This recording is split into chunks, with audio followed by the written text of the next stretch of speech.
Former guest Lizzie Velasquez made quite an impression the last time she was on this program. Now 23, she was born with a medical condition so rare that there are only 3 known cases in the world. Lizzie says she's used to standing out, but dealing with bullies like people who went on the internet calling her the world's ugliest woman is hard. Yet in our beauty-obsessed culture, Lizzie finds a way to thrive and inspire. And Lizzie is the author of a new book, Be Beautiful, Be You. And Lizzie, thank you for including us in this book. There's a picture of you, me, and your mom right in here. And it's very kind of you. There is the same picture. Of course. And so, Lizzie, let's talk about these, what I called online jerks. You're so resilient, you're so able to allow these things to roll off you without affecting your self-esteem. First question is, how do you do that? It's not easy. I will be the first to tell you it's not easy. I may have this outer exterior of people saying that she can handle anything, she's dealt with this for so long, and to be honest, I'm human, and of course these things are going to hurt. But at the end of the day, these things are just words, and they're people hiding behind their computers. And yes, they do hurt, but their judgments of me isn't who I am, and I'm not going to let those things define me. So I have to remind myself that these people are just going to keep talking about me, but it's not going to hold me back. Do you ever wonder who these people are? Do you have any sense? I mean, do you encounter them out in the world? Yeah, tell me about that. Yeah, I wonder the people who think that, the people who do call me the ugliest woman in the world, I wonder, well, what do you look like? How are you so much better than I am? Just because I have a syndrome, you think you're a model? So I really do wonder. And these people, again, are mostly anonymous people. So if they are so proud of who they are, they would show their face, but they don't. And I want to remind people that we keep calling this a medical condition. If I'm right, Lizzie, their basic condition is you were born with no fat, no adipose tissue. You don't lay adipose down anywhere. Otherwise, you're okay. And then how about out in the world? Do people do you have trouble with them out in the world, or how people respond to you? And then how do you manage that? Yeah, I wouldn't say trouble. I think the biggest things that I have to deal with is constantly people staring at me as soon as I walk into the room.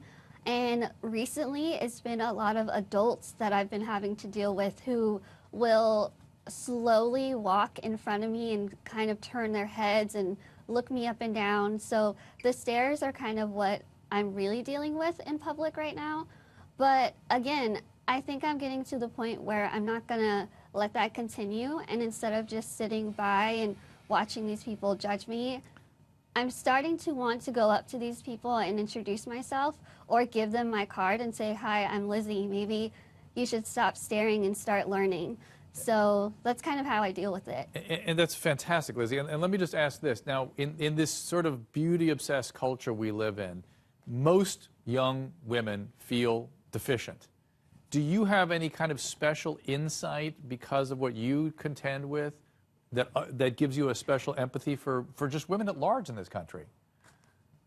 Yeah, definitely. And to be honest, I feel like I'm really glad that I don't look like the celebrities out there who are so beautiful and so great and have all these wonderful qualities, because to me, I feel like being that person, there's a lot of stereotypes attached to that. And people think, well, she's so pretty, she must be really dumb, or she must only be into herself and that kind of thing. And since I don't look like that person, and many people in this world don't look like your average supermodel, it's better because it gives people the opportunity to get to know you personally. And if they're willing to take that extra step, they'll get to know the person that you really are. And again, it's something that's not easy, and I do feel really bad for people who struggle with that inability of knowing that Lizzie, people can do that. It's interesting, Lizzie. Now, I haven't seen you probably a year and a half. You're now a senior in college, and I can see more growth, still more growth from you. And I thought you were pretty amazing last time around. Let's take a quick call here. Thank you. Robin in Kentucky. Robin? Hi, Dr. Drew. Robin, what do you got for me?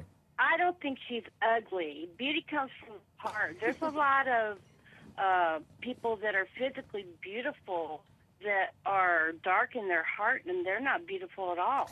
That's right. And the people that are dark in their heart are the ones attacking her. What do we do with these online bullies? Hasn't this gotten out of control? Cut them off. Yeah, Yeah, cut them off. I agree. It's easy to say that, and I guess we have that power, and if that gives you the satisfaction of just blocking, then go ahead. But boy, just the fact that those people are out there and feel entitled to say that kind of thing to you really bothers me.